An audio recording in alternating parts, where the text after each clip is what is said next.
I think the question.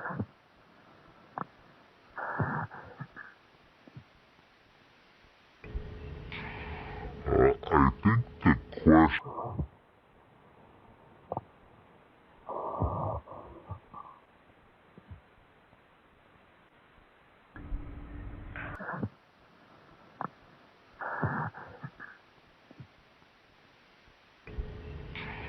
I think the question.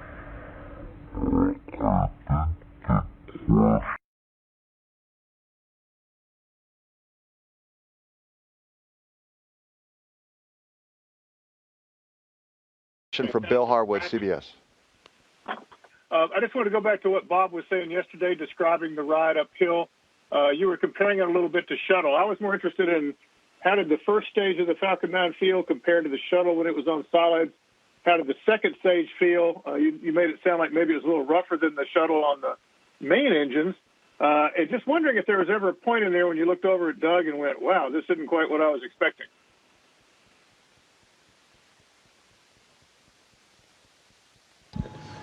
Well, Bill, you took the words right out of our mouth. The summary from yesterday was good.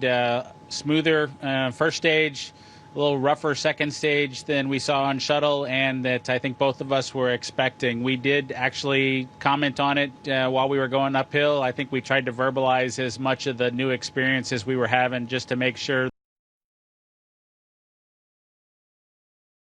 we're for real between the two of us. We were sensing the same things. Earth from space. Wearing a mask is now cool. I believe it's cool.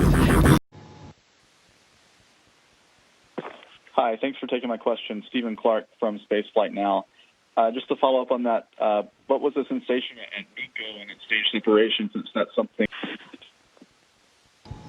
I think the question was they were for real between the two of us. We were sensing the same things about the difference with staging between the space shuttle and the Dragon, since we didn't shut down the main engines on the space shuttle like we went through for first stage and second stage. There was a significant difference between the solid rocket boosters on the shuttle and that second stage, and so I think we all definitely felt that separation and heard the clunk associated with it.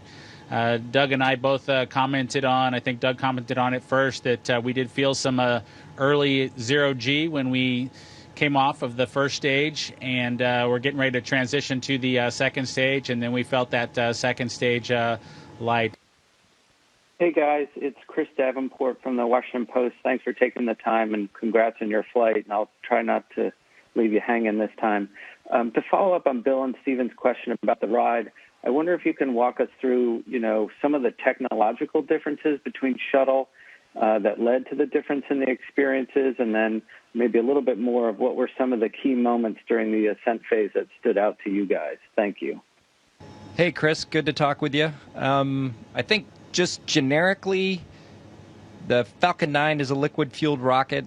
Remember, shuttle had solid rocket boosters to start with. Those burned very rough for the first 2.5 minutes. The first stage with Falcon 9 were the 9 Merlin engines, and roughly the same amount of time, and it was a much smoother ride, obviously because it was a liquid engine ascent at that point.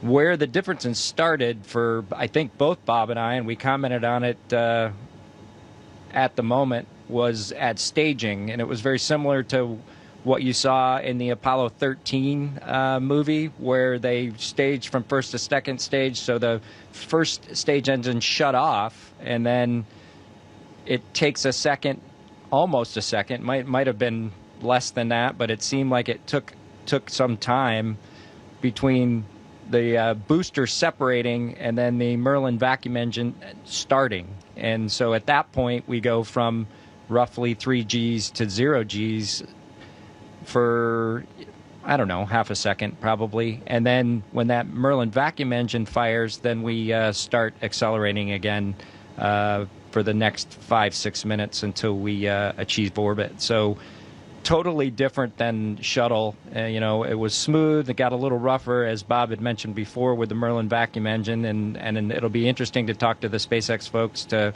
find out why it was a little bit rougher ride on second stage than it was for shuttle on those 3 main engines. But when I use my camera, when I look at it and when I zoom back in, that little boat that's disappearing from the bottom up, that little boat comes right back over the so-called curve, flat. Look at it. Just